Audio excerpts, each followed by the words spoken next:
I'm Stephen Kotkin, Director of the Hoover History Lab, and it's a thrill to welcome you all to today's book talk, The Revolution to Come. Some of you may feel like it's already underway, and has been for some time now. We have Dan Edelstein with us today. Dan is a professor in French department, political science, history, and every single other department at Stanford by courtesy. He runs the important college program, the first-year program for freshmen at Stanford. He's the driving force behind that program. He's part of the Stanford Civics Initiatives. We have the leadership here, the Stanford Civic Initiative as well. And he is a newly crowned member coming soon to the Hoover family as a Hoover Senior Fellow by courtesy. And so we're thrilled to welcome him to the family and also to hear him present what is now his fourth book on European intellectual and political history. Revolution has to be among the most important concepts and phenomena of the modern era. It's hard to think of too many that are more important than revolution. Perhaps markets, liberty, and I think the list isn't very much longer. So to have a comprehensive analysis of revolution as a concept over the stretch of time that Dan ambitiously covers is pretty remarkable. And to say something new and fresh in a literature that's about 2,000 years old, judging by the book, is also pretty remarkable. So please join me, warm welcome, Dan Edelstein, coming Hoover Senior Fellow.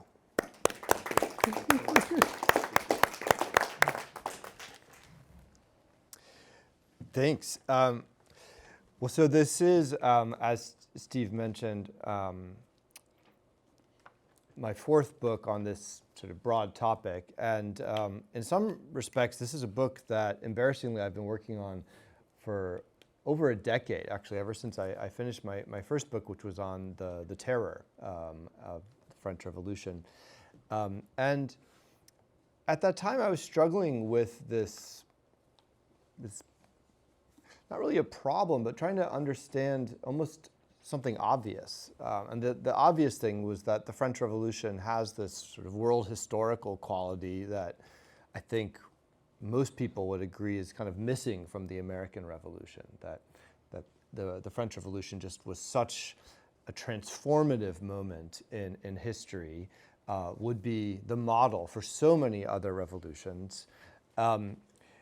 And yet also is coming right on the heels of the American Revolution, has all these obvious ties to the American Revolution, even some of the same personnel, Lafayette, Jefferson. And so I was wondering, well, what makes it so different? And why did the French Revolution have such a broader, almost a bomb crater than the American Revolution? And to some extent, as I always remind my Americanist colleagues, in the 18th century, America was this sort of provincial backwater on the other side of the Atlantic. France was the center of the world. Paris was the capital of the world. And so the fact that the revolution happened in France was, in and of itself, that much more dramatic. But of course, that only, scratches the surface of this. And so as I was trying to find some reasons to understand this challenge, I started exploring more the political scientific literature on revolution, and just ended up feeling very discontented with it. The dominant story at the time seemed to be that French Revolution was the first of the social revolutions. Before that, something like the American Revolution was more political. It's sort of the Theda Skocpol story. And that seemed like a very impoverished explanation for me, both because I think actually, if you look closely, the American Revolution had a very clear social dimension as well. Maybe it wanted to preserve a certain vision of society, but that also means that it's thinking about social issues in the same way. And also it seemed to not capture the incredible political excitement around the French Revolution and some of the energy there. So I started thinking about this more, and then I sort of realized that there were two really important and telling clues that I built this current book on. The first is that the Americans don't really talk about revolution. They don't talk. The expression American Revolution is very rare in the first decade of what we now call the American Revolution.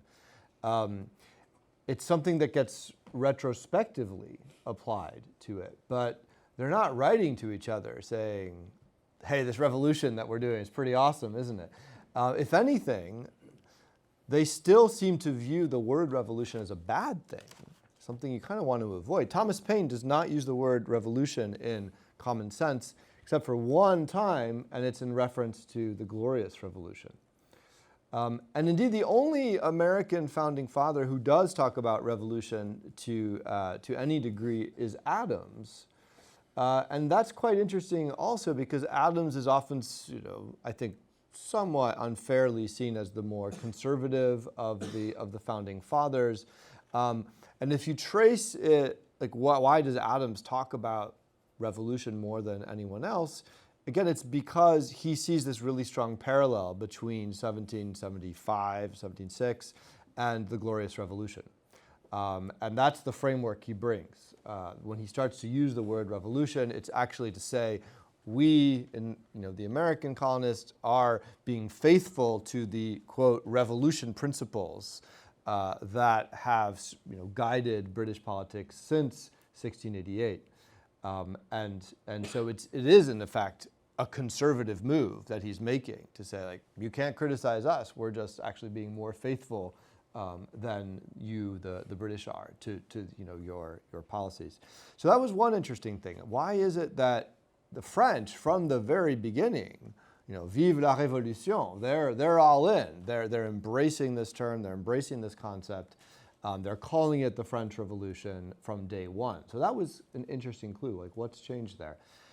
And then the other realization was that clearly this has something to do with how they think about history, and that the Americans and the French don't simply see revolutions differently, they see history differently. And that was the insight that led me to write this book, that there's something that happens in 18th century France that modifies the general narratives of history that most people have. And in fact, it's not anything really surprising. It's during the 18th century, a number of the French philosophes, though not all, start to advance a new vision of history, which we would today just refer to as the theory of progress. And in this understanding, history is not, as one British historian later put it, one damn thing after another, but is actually a slow, gradual accumulation of knowledge where things build on each other, and that in this regard, the 18th century French are more advanced than the Romans had been, or even than the Italian Renaissance had been. And on top of that, the 19th century French would be even greater. And that if you sort of embrace this vision of history, you are going to suddenly get way ahead of everyone else. These are things we're very familiar with. Like it's sort of, Chakrabarty has talked about how this is actually part of the whole civilizing mission of Europe, that, the Indians, for instance, have to be in what he calls the waiting room of history until they can progress to being in charge of their own affairs. But this vision of progressive history, or what I call the modern doctrine of progress, emerges in 18th century France. And I can say more about why that happens and how it differs from other visions of history that came before, but just for now, I'll leave it there. Now, in this model of history, you're actually getting somewhere. Indeed, this is where we get notions like the end of history, that maybe you'll get to the point where everyone is finally agreed. And that seems to be what's underpinning this modern doctrine of progress. It's the idea that eventually reason will triumph, justice will triumph, and there will be no more politics. Because everyone will be rational. Everyone will agree, there's only, one set of laws of physics, one set of Newtonian laws. In the same way, there'll be one set of political laws. That's the idea that emerges in these progressive modern circles. People like Turgot, the famous Controller General of Finances, and before him, some lesser-known French figures, but the Abbé de Saint-Pierre is a key figure here as well. So this is premised not only on the idea of material gains and benefits, but actually of all society coming to a single agreement, a consensus about all the problems in the world. That's sort of the great modern hope. And in this hope, revolution simply becomes the portal into which we will arrive at this glorious future. The revolution to come will lead us to this perfect future where all disagreements will have disappeared. So revolution becomes the solution to our political and social problems. And I realized that to really show how radical that new idea was, I actually had to go all the way back to the ancient Greeks, thanks to a seminar I took with Josh Ober, and realizing that what this was reversing was in fact the classical view, not only of revolution, but also of history. And it's a classical view that you, I think, see perhaps for the first time in its sort of clearest shape in Thucydides. So if you remember Thucydides' famous description of the revolution, or stasis in Corcyra, is the worst thing that can possibly happen to a polis. It is the unnatural state par excellence. Fathers killing sons, words losing their meanings, the world turned upside down. And the lesson that Thucydides takes from this, and that most philosophers, political thinkers after Thucydides will repeat, is that we are doomed to this unless we can find some solution, because human nature is always the same. That's sort of the premise of classical political philosophy. That's why we study history, because if you study history, you learn how people always will be. We're always going to sort of have the same natural impulses. And so because there's not going to be any end of history, because we don't make progress as a species, human nature does not improve in this classical view. Revolutions are always going to be horrible events, completely destructive and devastating. And so what you really want to figure out, and this becomes the purpose of political philosophy, really from Aristotle all the way up to Adams, I would argue, is how do you design a political state that is revolution-proof? So actually the first half of this book is really on the history of constitutionalism. It's a history of how theories of balanced constitution are developed at various points in history, Rome, then in Republican Florence, and then 17th century England especially, and then finally 18th century United States. But because the reason people are so wedded to this view of checks and balances, of finding a balance of constitutional order, is so that they can prevent revolutions from happening. And the reason why it takes a balanced constitution to prevent revolutions from happening is because in this classical view, where not only you're not going to make any progress, historically speaking, but you're also never going to get rid of social disagreements. There will always be disagreements between the wealthy and the poor, the creditors or the debtors, and therefore your best hope is simply to balance these interests so that nobody wins and we're kind of in this stalemate that prevents revolution. And so it's actually a pretty pessimistic view. Constitutionalism in this well-balanced way is not supposed to do a lot. Actually, there's a great passage in Tacitus where it's like, when people start passing a lot of laws, you know that it's over. That's a really bad sign. It's supposed to be preserving the status quo. That's actually what it's designed to do. When today people say, congressional gridlock, it's terrible. It's like, no, that's actually working exactly how it was meant to work. And so that's how, that's why I ended up having to write this story, from Thucydides to Lenin, because in a way, even to understand what makes the French Revolution the sort of the world historical event that, Hegel and others saw it as, is that it breaks with this classical understanding of history, of revolution, and even of human nature, by premising that humans are going to reach this stage where there will be no disagreements, justice will finally rule, and we will have reached this sort of end of history state. Now, of course, didn't exactly turn out that way. And I think that sort of the last chapters of the book explore how the specificity of modern revolutionary violence is itself connected to the failure of this modern view. Because what you start to see already in the French Revolution is that when people don't naturally all come to a consensus about what is the proper structure of the French government or any political issue, rather than saying, yeah, we don't agree on everything, and that's why we have this constitutional system that's supposed to help us figure out our disagreements. No, then it becomes, well, if we don't agree, then clearly something's wrong with you. You must be either error-prone or filled of superstition, or worse, unnatural and fit only to be destroyed. So that was actually what I had sort of worked on in my first book on the terror, was the way in which Jacobin political leaders invoke these ideas of natural law that are actually just there in Locke and others who we think of as sort of more liberal theorists of law. But there was always this caveat that those who do not follow natural law should be destroyed. That is sort of the fundamental basis, that if we cannot have a system where, based on our natural reason, we all recognize what nature is telling us as morally correct, then something's wrong with you, and then we have to just eliminate you.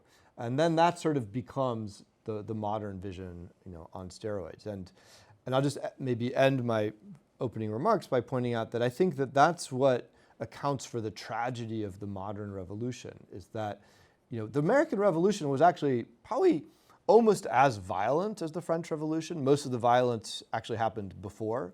So I sort of joke that the Americans had their terror before the revolution. If you look at the treatment of loyalists, et cetera. And then the violence, the way that they took sort of during the war was atrocious as well. But what the Americans never did was go after other revolutionaries. They might have hated each other, but they did not commit political violence against each other. And that's what would become the hallmark of modern revolutions. To paraphrase Hobbes, the revolutionary is a wolf to other revolutionaries. This is already recognized in the French Revolution, right? The famous line by Vergniaud, the Girondin, the revolution is like Saturn, it devours its children. And I think that to explain the specificity of revolutionary violence, you have to understand that it stems from this aporia of disagreement, that in a revolutionary context, disagreement becomes impossible. Or as Trotsky would say, nobody can be wrong against the party. Like, there can only be one truth, and if you do not fall in line, then something must be done with you, something must be wrong with you. And then the last thing I'd say is that, of course, they're then stuck with this problem, which is like, well, how do they figure out what is the revolutionary truth? Who gets to decide? How do we know what is just, what is correct? And that's where I suggest that the other common feature of these modern revolutions, which is sort of common referred to as the cult of personality, is actually almost more of a structural solution to this problem of not being able to have a system in which people disagree. In the end, you need somebody to make the decision. That's why the last chapter is called Revolutionary Leviathans. There has to be somebody who makes the decision. And revolutions in this modern incarnation crave a Leviathan. So maybe I'll stop there. Okay, Dan. So I think what you're trying to tell us, again, you'll correct me if I get this wrong, right? It was often seen that outcomes like Napoleon or Stalin were deformations of the revolutionary process. In other words, things should have come out better, and somehow, through circumstance or a person's individual agency, ambition, produced that leviathan individual that you just alluded to, that you concluded to. So Napoleon deformation rather than culmination. And it seems like you're on the culmination side, not in the sense that it makes the revolution consolidated, but that this process of delegitimizing politics produces a conundrum for which this is the solution. Did I get that right? Absolutely.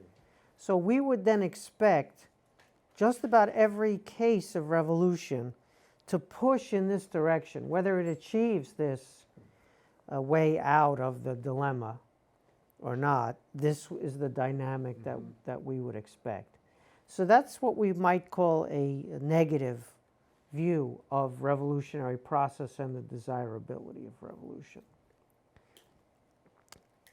Is that where we're coming out on your idea?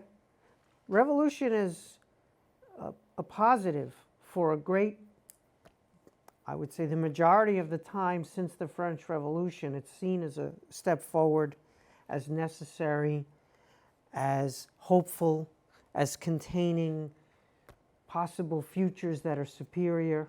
But if you're right on this Leviathan problem, then that would be problematic to have a hopeful view of revolution. Did I get that right? Absolutely, and I think you see precisely that,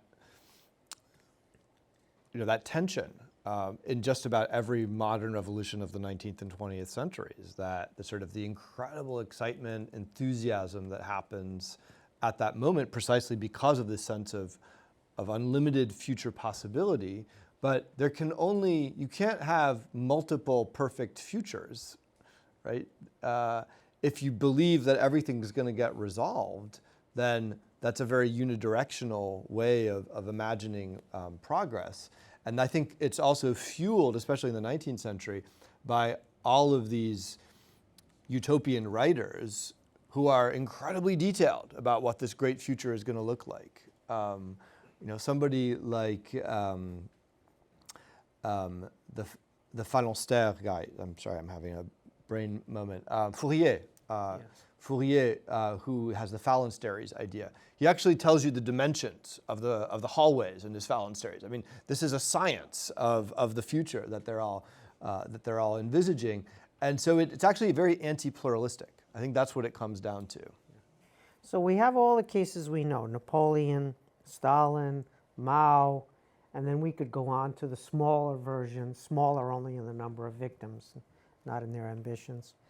Are there cases where it turned out differently so that they were able to resolve the problem without recourse to the Napoleonic outcome? Well, I think there were a number of revolutions that fell back on the older constitutional model. So many of the, for instance, Spanish-American revolutions were very wary of the French version. They didn't like that at all. And in fact, they wanted to be more like the American revolution. And they saw a lot of parallels, of course, kind of these revolutions for independence. But I think what's tricky is that, and there were other liberal revolutions in Europe also in the 19th century, but I think what's tricky is that the modern doctrine of progress as a historical vision really caught on. And so the liberals were kind of fighting with one hand behind their back. They're like, this is a good place to stop. Classical liberals. Classical liberals, yeah. As opposed to sort of the more revolutionary progressives. They would say, and you see this, for instance, in 1830. So they get rid of the Bourbons a second time. This is in France. And you have this moment of sort of uncertainty. Is France going to go back to a republic? Is it going to be a constitutional monarchy? And they try to have a constitutional monarchy with a very non-authoritarian figure. Like Louis Philippe is not a particularly powerful monarch. It's supposed to be really a parliamentary monarchy. The problem, though, is that where do all these great hopes and expectations for the glorious future go? And so, within 2 years, you have barricades in Paris again, and the July monarchy is really a ticking time bomb until 1848, what does that culminate in? Another Napoleon finally taking over. So I think the problem is so long as there's a deep-rooted, almost cultural belief that this amazing, wonderful future is around the corner, that's where the structural push towards the authoritarian figure often will derail any attempts to have a more pluralistic parliamentary structure. So one final question before we open it up. So, this looks like an eternal problem that we've inherited of trying to separate the hopes for a better future from the elimination of politics as abnormal or as detrimental, right? So holding on to hopes for a better future while recognizing that politics is desirable. It's normal and desirable to have politics, and to want to eliminate politics like Lenin and the rest of them did, that's the problem. So is this dilemma manageable? Can we figure out how to keep some type of hope for a better future while accepting the constitutionalism and the limits on what state power or executive power can achieve or what it's allowed to do? Yeah, I don't think that it's an incommensurable problem. I think that it's perfectly possible to be hopeful for some forms of social change while recognizing that there's a political process that is going to make this maybe more difficult than if you had a leviathan figure who could simply wave a wand. But I think that what I've realized and what I've tried to emphasize in the book is just how it does require giving up on a certain vision of history that I think maybe all of us also have kind of internalized a little. There's just an expectation that the latest iPhone is more powerful than the next one, and that we're going to have flying cars eventually, and that sort of like little by little trickles into sort of a sense that not just technologically but even morally and at sort of an existential level, we're making progress. So I think being able to separate out, like we could make progress on this particular problem or on this issue, but as a species, we are probably not changing or progressing much, I think would get to the place you're gesturing towards. All right. We'll continue with the brain food while waiting for the sustenance to arrive, which is coming shortly. And now we'll go to the live studio audience. We'll start from the top. Thanks. A really fascinating discussion. I wanted to push back on one aspect of what you said, in particular, including your last response to Steve. So you laid out this classical vision of humans and progress or stasis, and you laid out the modern view associated with the French Revolution. But of course, another view, which I guess I associate with the Scottish Enlightenment, which I understand to accept the classical view of human nature, but recognize that culture, institutions, even policies and norms can channel human nature and society in more or less productive ways. And that view doesn't discount the possibility of continual progress. It takes a much dimmer view of revolution, of course. But so I don't think the two maybe you do much more of this in the book. I'm sure you do. Those two polar alternative you sketched out are not the only ones that are possible, nor that have manifested themselves. The American Revolution kind of is more in the Scottish Enlightenment mold. But what I don't understand in my limited grasp of history is why the French Revolution modern view that you described had such a strong hold in some parts of the world, including France, and in much of the intellectual class, and the more Scottish Enlightenment view, which has room for pluralism and doesn't adopt this premise that there's one best outcome for all. And so that kind of pushes you in the direction of individual liberty, rule of law. We kind of all want to get along and make our own progress in our own ways. So can you erase some of my ignorance as to why that modern French Enlightenment view was so powerful, and these other alternatives that were also being discussed at the time and had some real world manifestations seem to be less influential then and even now. Yeah. Yeah, it's a great question. I mean, I do think that there's a way in which the French Enlightenment was fashionable. I mean that almost in a literal sense, like the same way that French was the language spoken across Europe, that French fashions would spread throughout Europe. The same way they would be picking up the latest Voltaire and other bestsellers in France. And so there was just this oversized presence of French culture and French ideas throughout Europe and Spanish America as well. I also think that there is a sort of British exception to all this that I think has to do with the different narratives of history that emerge in the British Isles. And I think you see this already in the 18th century, the way in which the Glorious Revolution serves as the touchstone for a lot of British political thought, and does not have this forward-looking aspect to it, but is still sort of a sense that, well, we Brits, we're really great because we figured it out, and our Constitution is better than anyone else's.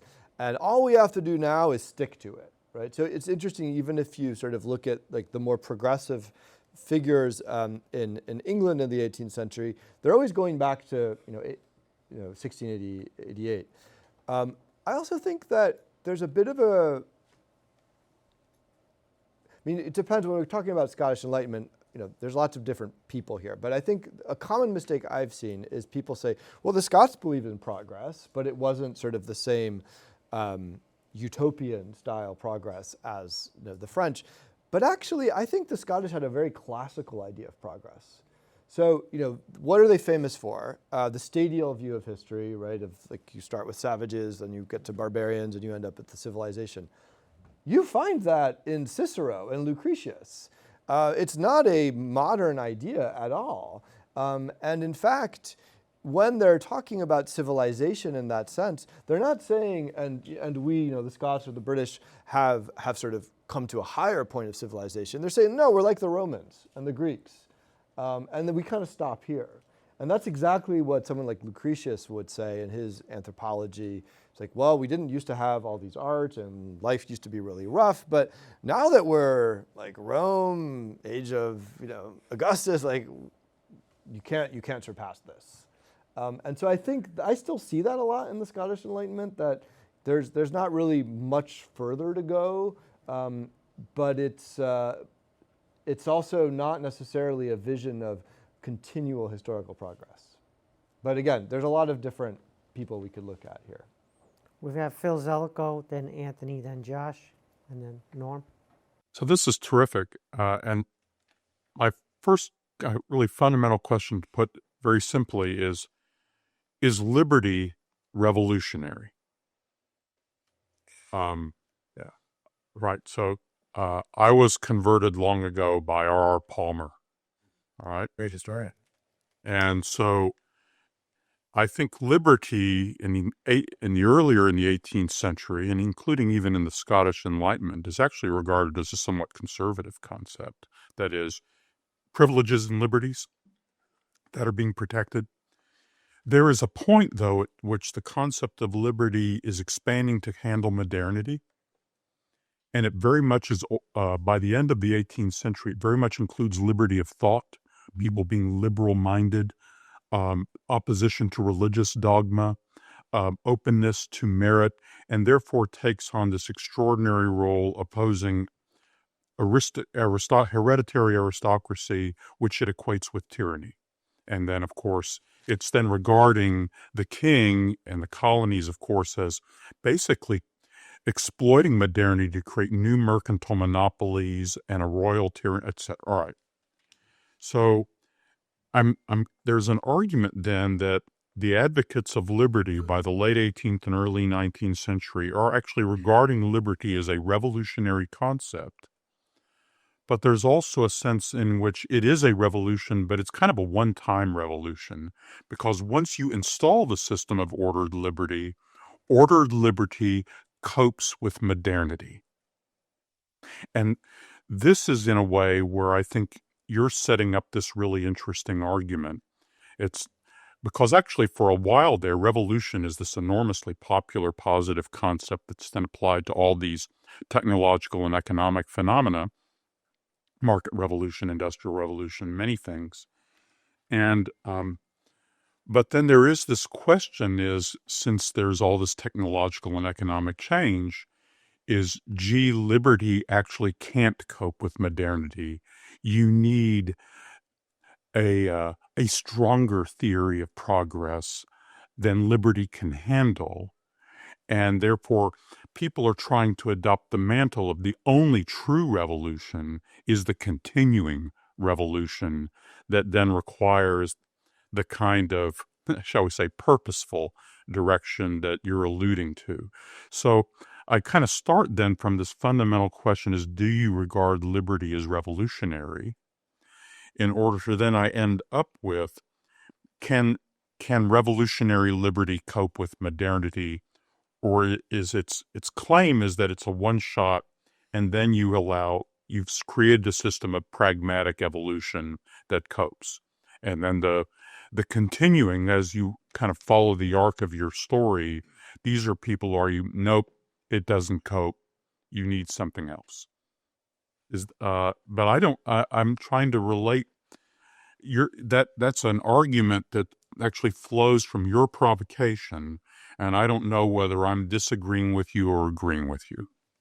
I think we're pretty much in agreement. I guess I would add that I think this connection between revolution and liberty goes back to antiquity. One thing I didn't say is that in the ancient, despite the phobia of revolution that you find in ancient writers, there's always one exception. That's the revolution that brings about the well-balanced state. And the classic example of that would be the expulsion of the Tarquins and the establishment of the Roman Republic. And the first word of Book 2 of Livy's History of Rome, which begins with tells the story of the Roman Republic, is liberi. So freedom is the moment when the Republic is founded.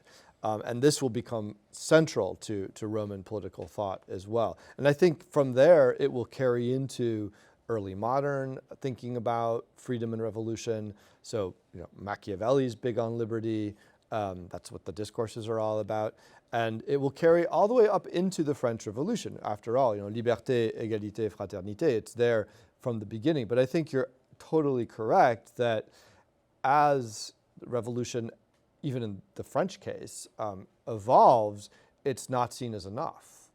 It actually starts to seem almost as what's impeding the revolution from making progress. And so liberty starts to get downplayed as a revolutionary value. And then, Marx would then, on the Jewish question, liberty just becomes a, bourgeois ideology that's not really about true human emancipation. It's about this sort of false consciousness that happens in the So state. then in the classical tradition, revolution can be good if it attains the necessary measure of liberty? Yes and no, because I didn't talk about my favorite classical thinker who's kind of the hero of my book, and that's Polybius. In Polybius's version, all of the different regimes are kind of in a cycle, what he calls the anacyclosis. So, you start with the king becomes bad, you get a tyrant, let's say there's a revolution, and it's the leading men of the state, aristocracy, yada, yada, yada, and democracy gets overturned, and you're back where you started. And this sort of describe it as like the Sisyphean wheel of history for the ancients, where it's not great to go from one to the other because you're just going to keep going around the wheel. So the only good revolution is getting off the wheel. And you do that by having a well-balanced state that combines all three of the pure models. So he'll say the Roman Republic is great because it's actually a triple state. It's a monarchy, an aristocracy, and a democracy all into one. So that becomes the solution. that's the good kind of liberty. He doesn't actually describe it as a free state, but Cicero will come along and say that's true liberty. But otherwise, in the classical version, like liberty is usually just associated with democracy, and most of these guys don't think democracy is a great idea. So it will become connected to the good revolution, sort of through the Roman example. There's more to explore there, but let's widen the conversation. Anthony? So, if I understand this master narrative of interaction between revolution and ideas about history and antiquity, the violence, the rupture, they lead people to believe that we need to study history because there's a fixed human nature. And then the French Revolution comes and there's this scramble for understanding all the rupture and, of course, industrialization, all that. And then it's more that we need to study history to understand change. And perhaps one way to reconcile it with Hegel is that it's in human nature that we're meant to change, that we're meant to go through these phases of development until we attain, the end of the story. If that's right, it seems that the revolutionaries of the late modern era, Marx and his followers, the political leaders and other revolutionaries, there's a tension in their thought where they think revolution and emancipation, the end of history, this is all inevitable, but people should listen to us so we can kind of push it along, right? So it's going to happen, but maybe it won't happen unless you listen to me and you follow me. Is that what I take to be a bit of a paradox, but is that something that many of these revolutionaries think is it distinct to the late modern era? Is this a tension they grapple with, not just the theorists, but the leaders? And are there, is this foreshadowed a bit even before the late modern era? Mm-hmm. Yeah, no, I think you're absolutely right. And of course, that's sort of central to Leninism, right? Like the people aren't just going to radicalize themselves. But you see it all the way back in the French Revolution. There's this conspiracy that happened in 1795 called the Babeuf conspiracy. And it's during the Directory. And it's the first communist revolution, really. And Marx, in fact, recognizes it and stuff. They want to abolish private property. But then they're confronted with this challenge, which is that, okay, so we seize power, and of course, we want to be democratic because that's the future, right? But the people aren't going to be with us right away. So how do we deal with this? And you end up having what I sort of describe as the future perfect politics, sort of punning on the grammatical form. We will have achieved what we want. And then what we have done will have been justified, meaning that we will have to have a dictator who will get us there and get the people there too. And it's the same logic that you find in Marx. When Marx has the famous line about the permanence of the revolution and the class dictatorship of the proletariat, it's in this temporal way. It's like it's the necessary transit point, he says, to get to the next phase where everything will be sorted out. But I think that to kind of pun on Augustine, like that, give us democracy, but not yet, is really baked into this sort of modern revolutionary attitude. Josh? Great. Thanks, Dan, and much enjoyed our conversations along the way. So this is the question is about, is there a distinction to be made between progress and growth? Because as you point out, it's pretty common in the classical thought to imagine that back in the deep past, things were rather small and poor. And now things are much larger and wealthier, better in material sort of way. And at least if we then sort of jump forward maybe to the Scottish Enlightenment, I think then the idea of at least a continued material advance is certainly possible. The pin factory isn't the last development, I think, for Smith. But then there's sort of a disjunction between material growth in the material circumstances of our lives, perhaps even the technologies that we use, military technologies, various other kind of building techniques, and so on, and the idea of this kind of moral progress towards the final end. And it's really the sort of idea that we can progress morally to a perfectly just world, that the humans will transcend their current sort of bad condition and come to a best sort of condition, a fully just condition, a perfection of our lives together, our social existence. That seems to be what really drives that revolutionary need to destroy the counter-revolutionaries who are in our way. So, I mean, just, the basic question is there a story to be told in which that the kind of growth question is sort of is not attached to the moral progress question, and does that help to answer Steve's No, I think that's a really helpful distinction. Absolutely. And I think what's striking is how that becomes a distinction that people have a hard time keeping in mind, right? So even Robespierre has this famous speech where he'll say, half the revolution of the world has been done, the other half remains, the revolution of the morals and the mind. And I think it does come out of this, that's sort of the whole premise of this 18th century pre-revolutionary doctrine of progress, which is that, Voltaire is always talking about the revolution in the minds. It's this moral, almost a kind of religious reformation that they have in mind. And indeed, that's one of the examples that Voltaire will give of a prior revolution, was the Reformation. And you see this even in the 19th century. People are always, even sort of like more liberal in the sort of classical sense, bourgeois defenders who are not at all like in favor of revolution in this sort of strong progressive sense, they're always slipping into this sense of a kind of utopian transformation of humanity too. The one thing I'll add about antiquity, though, is that I think what's different there is that people like Lucretius and others, they always have these examples of the people who have not made that change, right? So the inculti, those who are still on the other side of civilization. And so it tends to feel more like a binary, right? That you can either be off there in the forests of Germania, jumping in rivers at a young age, or you can be like the good Gauls who have figured out that they too can be civilized and like us.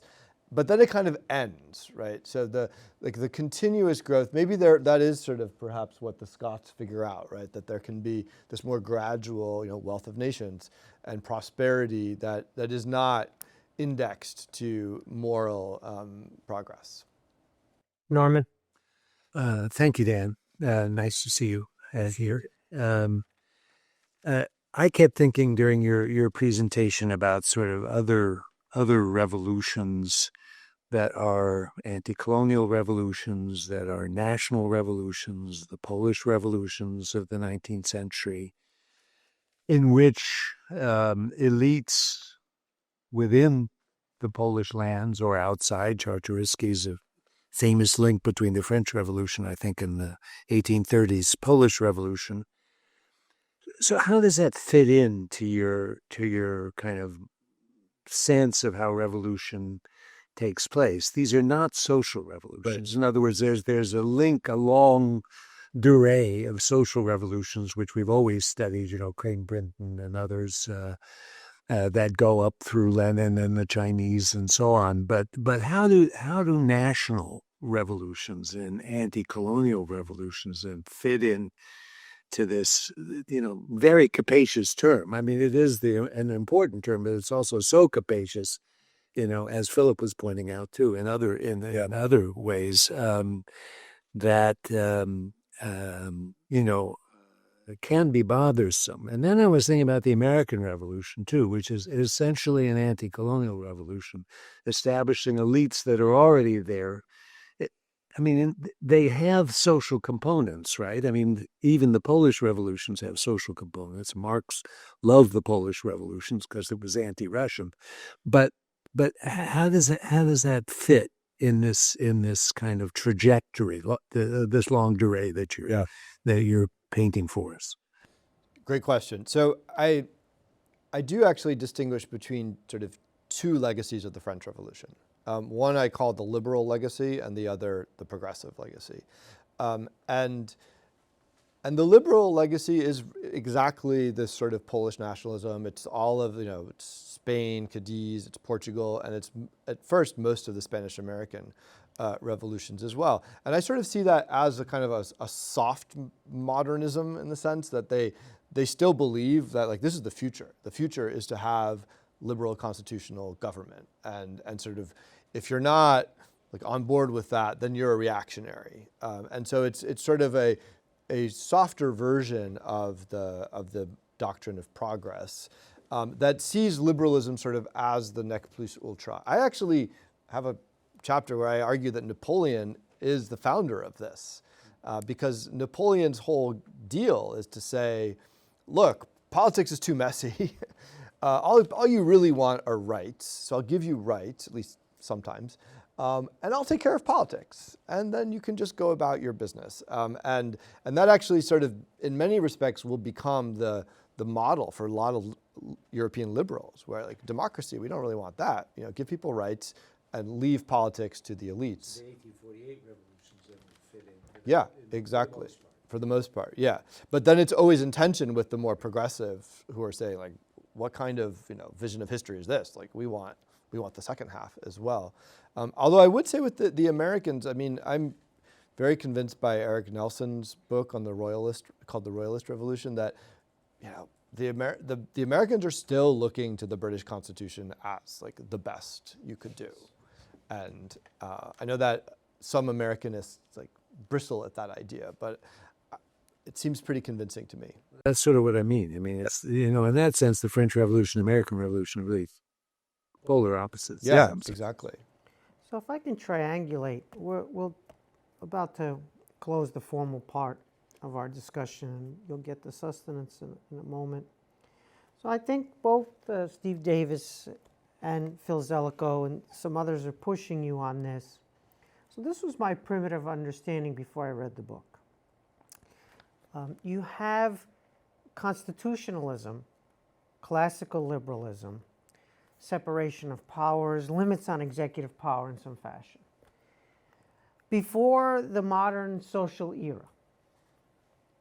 And then countries that didn't have that institutional achievement, they didn't manage to introduce constitutional rule, separation of powers, limits on executive power, not limits that are circumstantial, but limits that are institutional and formal.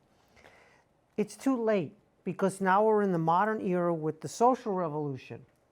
And so the former Minister of Interior in the Russian case hates the constitutionalists. Of course, he's pro-autocracy, but he hates the constitutionalists because he thinks they don't understand history, that they are going to take the Tsar down in order to get a constitutional republic or even a constitutional monarchy, but they're going to be swept aside by the social revolution that's going to destroy any hope of liberty. And so they're fools to oppose the Tsar, because they're opening up the door to a social revolution that's going to wipe them out. And if you look at this epoch, I mean, Frank has written about this epoch, right? The China case, the Mexico case, the Iranian case, the Portuguese case, all these cases between about 1910 and 1925 have an attempted constitutional revolution that fails. There's no example where there's a successful constitutional revolution. Mexico, China, they're all slightly different, but they have this pattern of the liberals in the classical sense, the constitutionalists, don't have a wide enough social base, and they can't impose the institutions to limit their own power, as it were, successfully because they're facing the masses and the social revolution, whether in the form of strikes or whatever. And so liberty and revolution become, as it were, enemies, even though liberty was originally a revolutionary concept to break the privileges of old regime, of people born into a certain status in life. So liberty has this moment of being revolutionary, but then discovering that revolution is dangerous for liberty. Sort of what the Scots were onto in the 18th century, sort of what Phil Zelikow was pushing at. And so you pin the tail on the donkey of progressive understandings of history, right? The so-called arc of history bending a certain way. And so that's the enemy.